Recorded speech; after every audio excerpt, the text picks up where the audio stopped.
to Coffee and an Interview. I'm Jacqueline Pena, and I'm here today with Sara German, who is an author and a podcaster. Welcome, Sara. Thanks so much. I'm excited to be here. I know, I'm excited. We have a great conversation. I think I just want to jump right into your book. Why don't you tell us a little bit about the book that you recently published? So I recently published a middle grade novel. It's called Pendulum by S.E. German, and I've got a copy here. So it's blue, and it's got a big pendulum on it. And really the book is, it's all about focusing on a character named Ben who starts to struggle with his mental health as a young child, around 6 years old, and it's right after he's had an infection. So we pick up the book where he's reflecting on some of the issues that he's been having over a number of years. He's got a whole collection of things going on, things like depression, anxiety, OCD. He's got some tics that are happening as well, having trouble concentrating, focus, all these things. And so what we start to understand throughout the book is that he has a little known disorder called PANDAS, which stands for Pediatric, Autoimmune, Neuropsychiatric disorders associated with Streptococcal infections. And what happens with this disorder is that his brain becomes inflamed, and it makes a whole bunch of these neuropsychiatric symptoms come forward at the time when, his brain is quote unquote on fire.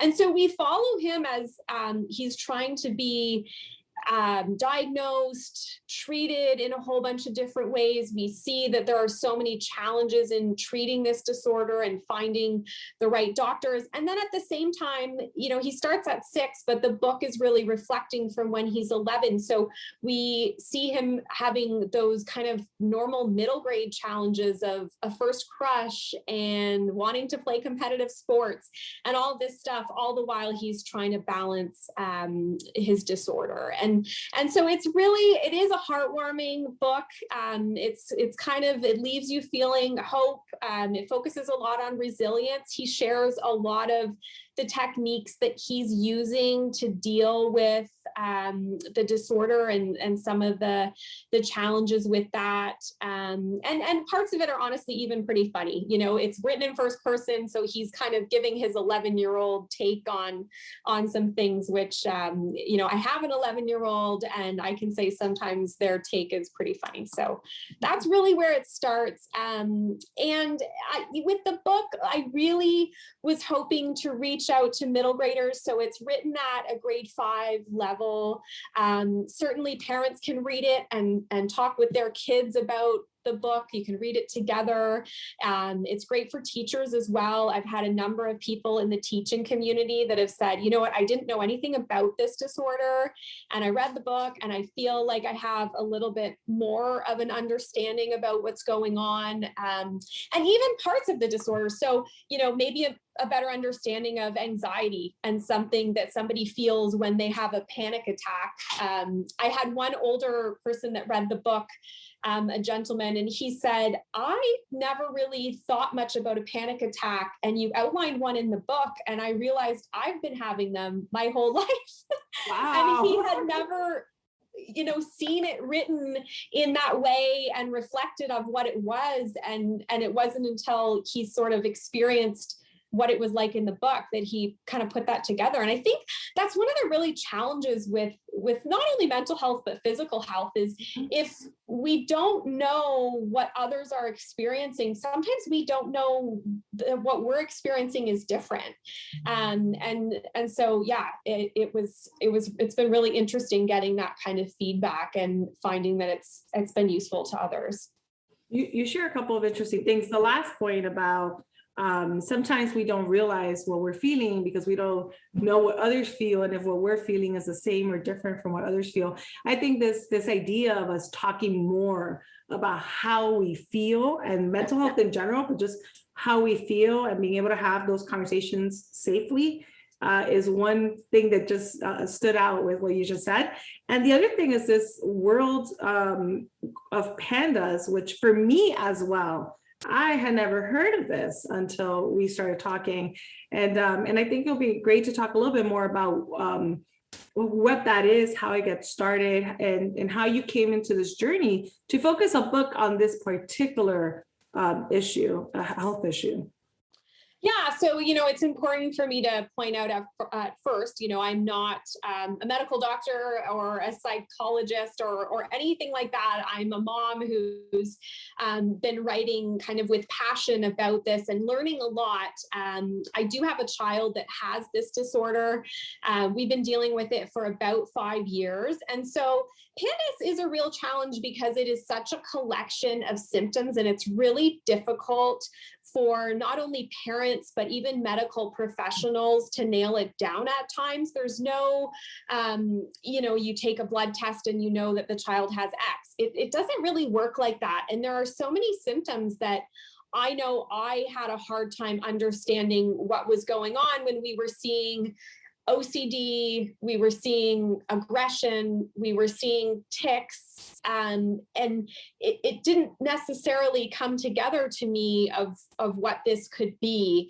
PANDAS is relatively little known, and so I think there are probably a lot of people out there that are dealing with maybe some of these things, and I thought kind of drawing attention to it through the book might be helpful as like an extra consideration when people are maybe seeing a change in their child and not sure what's going on. Maybe if they've come across this book, it might just get them thinking about something different. But like I said, not a medical professional, and then certainly you want to start to seek those out. But it is a real combination of things, and it does kind of evolve. And one of the other challenges is that it really waxes and wanes. And so what we see are these periods of things seeming to have calmed down, and then we get, they call them a flare, where it goes up a lot again, and you see an exacerbation of a lot of the symptoms. And that can be troubling too, because you're thinking, what happened? And also it generally sets on very quickly, where, you have a child that is acting one way, and then all of a sudden it's a complete change in what feels like everything. And so it's a really challenging disorder for parents. Like I said, I think challenging for doctors, and then also the kids. And I think that's what got me thinking about writing a middle grade book, is that the children that are dealing with this, and I've written it at a grade 5 level because I do know that's kind of the time that I think a lot of the children are very aware of the fact that they have this and they're struggling with it. As a parent, there are a lot of Facebook groups that I reach out to. There are different resources, books, that I can read and try to understand more and build community. But for some of these kids, that doesn't exist. I know certainly for my son, we don't know anybody else that has this disorder. I've learned of people through online forums, but in terms of our community, it can be very isolating. And I felt like a young child, middle grader, even young adult dealing with this could maybe read this book and not feel quite so alone in what they're dealing with, because it is portraying this issue in sort of a media space through a book. I like the not feeling so alone. That's I kept thinking about that. There aren't any resources for middle schoolers. The resources are geared towards parents and teachers. And if I have PANDAS and I want to relate to something or read more about it, what's out there, but also not just PANDAS. You said, if you have anxiety, if you have this, if you have that, I think you provide a tool that allows middle schoolers to connect with someone around their age and be able to explore feelings. How am I feeling? Mm-hmm. Is this normal or not? And is there such a concept as normal? That's a whole other conversation. Yeah, absolutely. But no, and I think that's where I felt like it really did fit into a full book, because there's so much to explain. And even if you have a piece of the disorder, maybe you're somebody who does have Tourette syndrome and you want to read about a character that is experiencing tics. You know, there's part of the book where the child has an issue with another child in the classroom who is bothered by his tics. And that's tough. Like, that's a tough situation for a child to be in. And it's also one that happens, right? And as a parent, it's a tough situation to navigate, as a tough situation for the teacher to know how to address those types of things. And I think, like I said, the book, it has things like that are tough, but then it also has that funny side. You really get to know the character and his sense of humor and his resilience in terms of continuing to keep going and to do the treatments, to do all the things that he needs to do. He's very strong-willed. Yeah, no, it's great that you created this character in this book to so many people, and in creating this resource, you also created another amazing resource, and that would be the podcast, Learning to Slay the Beast. And I would love for you to talk a little bit more about the podcast, because you have the book for the middle schoolers, and then you have the podcast for us more adult people. Yeah, absolutely. Yeah, and so it's funny because I didn't ever really plan for the two of them to come together, but they kind of have. And so the podcast, I've just had my 80 some odd episode come out, and I always say, you know, it's focused on overcoming life's challenges like mental health, physical health, relationship challenges. And I started out with a lot of personal episodes where I was, you know, talking a lot about certain topics. And then, of course, the pandemic hit, and I started to reflect personally on, you know, how that was affecting my life, all the changes that were going on, and then really got into doing a lot more interviews. So I'd say the past year or so, I've been interviewing pretty heavily. I probably do about 3 interviews a month, and then usually 1 personal episode kind of in between.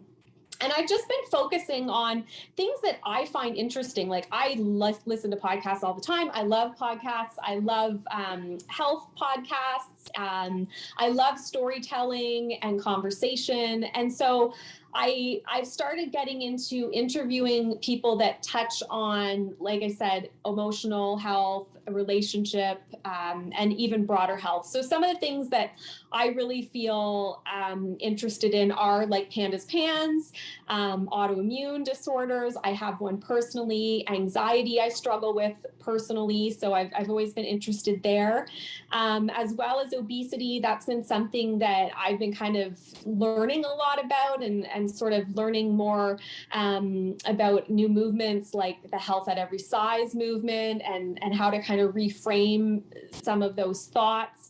And I've talked a lot about my personal struggles, and it's sort of evolved with PANDAS, PANS to bringing in a lot of experts and teaching me about the disorder. It's been a wonderful tool because I get to have these conversations with knowledgeable doctors from all over the US that have, you know, graciously given their time to be interviewed.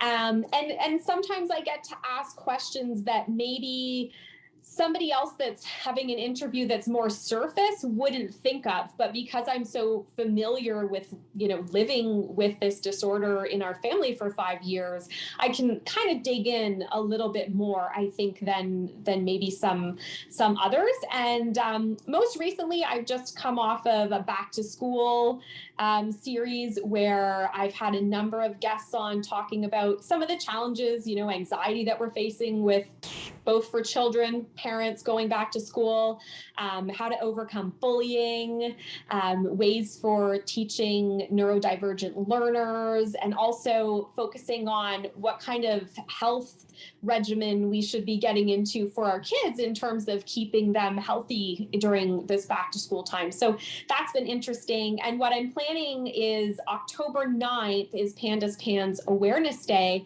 And so I'm going to schedule throughout October a number of conversations on PANDAS, PANS to, again, help bring more information to not only the community that knows about the disorder, but some of the people that are maybe just learning and would like more information.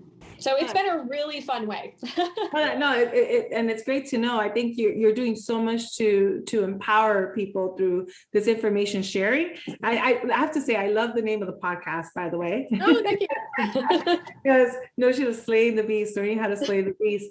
And I love that it's broader, but it's still aligned to your work. So you're definitely on this empowerment pathway around mental health, with PANDAS being, one of the key parts, and then other mental health, challenges that we face and conversations that we need to have. But I also noticed that you opened it broader, health. Not just, and I think that that's a great approach, because there's so much we could do. And you said obesity and reframing the conversation, and all of that is very powerful, because I think a lot of us need to learn how to reframe our conversations, change the narrative, regardless of what aspect of health we're talking about. We need to do better.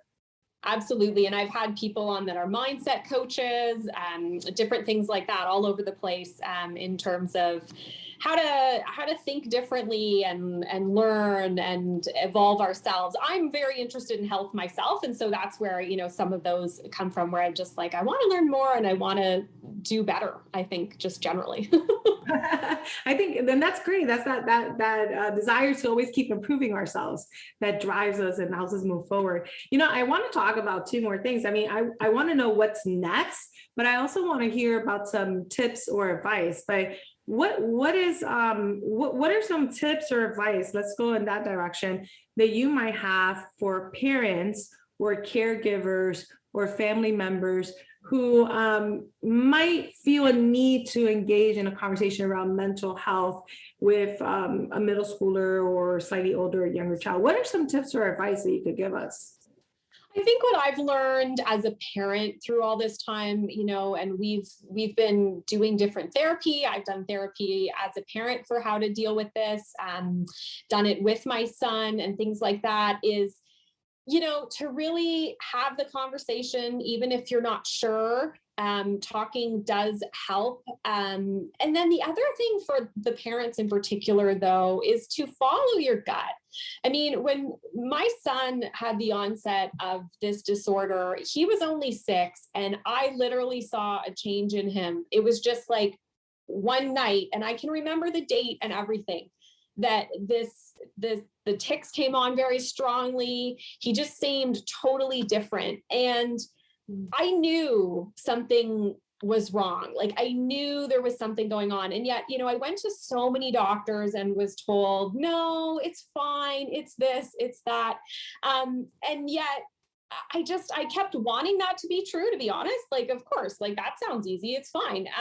But I just knew that it wasn't. And I think the thing that I find interesting is I hear that story over and over again from different parents who say the same thing. Like, I knew that there was more happening here. It just took me a long time to learn enough to find the right people to help. And I think that there really needs to be that empowerment of parents, that, when you are close with your child and you do know what's going on and you're talking, to really keep going in terms of figuring out what the situation is. I think I was coming off of a time where I felt like there was such a negativity around moms in terms of being helicopter parents and overbearing and this and that, right? And I felt like, oh, I don't want to be like that. I don't want to make a fuss. I don't want to, cause conflict. I'm just going to do what I'm told is right. And it's kind of over time just built more and more that, that's not always the right approach, especially as a parent, when you really know your child and that something's different. You've got to follow that, at least follow it up and see what you can find. That's great advice, being persistent. I didn't think about it from that perspective, coming from the helicopter parent bashing phase. How do you become that persistent parent? And even though you're afraid that you might be labeled as a helicopter parent, but you had a gut feeling. And this is something I talk about a lot in the medical system. You have to be persistent. You do. You have to ask the questions. You have to get the second, third, fourth opinion and do your own research and come with that information to those medical meetings. I feel that we have to empower ourselves in our health. And here's an example of how you did that for your son. Yeah, no, and honestly, we're still in the phases of this. We're still uncovering more and more as we age too. My son, is hitting puberty soon, and so things will change again. And it's a challenge. And I certainly don't want to act like I've got it figured out, but that would be what I would urge parents as, just trust yourself to some degree too, and don't be afraid of asking questions. I feel like there's a part 2 to your book. Once your son is high school, maybe puberty and everything. I think like what happens now when you're a little bit older. Yeah, I know there's a part 2 to this book somewhere. Yeah, no, that could very well be. That could very well be, for sure. No, besides this part 2 that I just created for your book, what's in the future for you and your work in empowering other people through your writing and your podcast? What's in the future? So I am working on a second middle grade book at this point, and still kind of in the early drafting phases. And it's going to have a bit of a different focus, focusing more. I talked about obesity a little bit and some of my struggles with that, focusing a little bit more on that and how do we help our children. That's something that I'm struggling with, taking a different approach to how we approach talking about weight and all of this sort of diet culture and fat phobia and all of this kind of stuff. And so I'm trying to meld these ideas into a middle grade book again, to help with some of those tough conversations, because I was a child that was very overweight through middle grade, through high school. I had a lot of challenges. And again, I didn't read about that in books. Nobody was writing a book that talked, because I was 80s, 90s, that talked about what it was like to be bothered at school or judged by your weight as a young person. And so I think getting into some of those conversations will be a big part. In terms of the podcast, I think it will focus more on just staying relevant as things evolve. I think, certainly I want to have more conversations on this topic of weight and things like that. I've got some of those planned. I've got the PANDAS Pants conversations planned as well. And I think I'm just going to keep rolling. I've hit a pretty good groove. I'm getting to the point where I'm not struggling to get guests. Like it's working itself out, and it's still fun. Like I do all of this in my spare time. I've got a full-time job. These are kind of just passion projects that keep me feeling alive. So I think it'll be doing these things at least for the foreseeable future. Yeah, I totally got the passion projects. This one is mine as well. And yeah, you sound a little bit like a multi-creative, which is something I'm exploring, this multi-passionate creative kind of person, and embracing that a little bit more, where, this is, you need this along with everything else to help keep you alive. It's a couple of different things on your spectrum. And I love the conversations and the rewriting the narrative, and even with what's happening in October with PANDAS Awareness Month and October 9th, and keeping that conversation going, but expanding to obesity and this narrative and how we approach it. This concept of bullying for weight, by the way, we didn't even know what bullying was. It was, no such thing as real bullying back then. And I know, being at school in the 80s and being a little heavier myself, and this conversation is not, we just don't have this. We didn't have it in the 80s. Yeah. So I think it's an interesting area to explore. I could definitely use some of your podcast episodes in my life. I can tell you that. No, that's great. No, yeah, these are incredible topics. Thank you so much for sharing so many personal details that inspire your journey on the writing side and the podcasting side, for sharing a little bit of what's next, and for giving us a couple of tips and advice around these conversations. I think conversations around mental health, especially, but health in general, are difficult, but mental health is something that we tend to keep silence. We don't want to talk about it. We don't know how to approach it. And especially with kids, we don't think about mental health and kids. A lot of times we're thinking adults, 20, 30 something year olds. And so I think it was a great topic. So I'm grateful that you were able to come on the show. Thank you so much for that. No, thank you for having me. This has been a great conversation, and hopefully it's helpful for the listeners. Yeah, I think we all got a lot out of this. And for our listeners, all the links to the resources, to the podcast, to the book, those will all be in the description section for this episode. So you could go in there, learn more, listen to the podcast, read the book. And we look forward to what's coming next on the writing side. I still see a part 2 for your book. I don't know. And on the podcast side, because I see a wonderful offering of episodes coming up soon.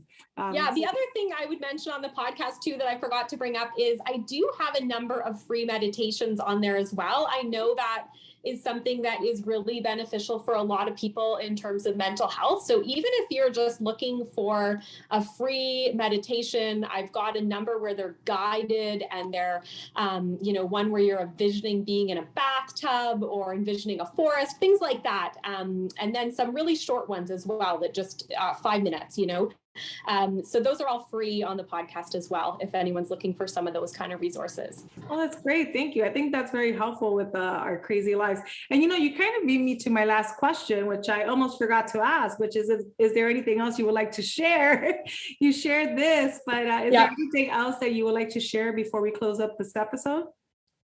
No, I think that's pretty much it. I guess the other thing too, and I know you'll put it in the show notes, but everything's pretty much available on my author website. You can kind of click around. And so that's www.se-german.com.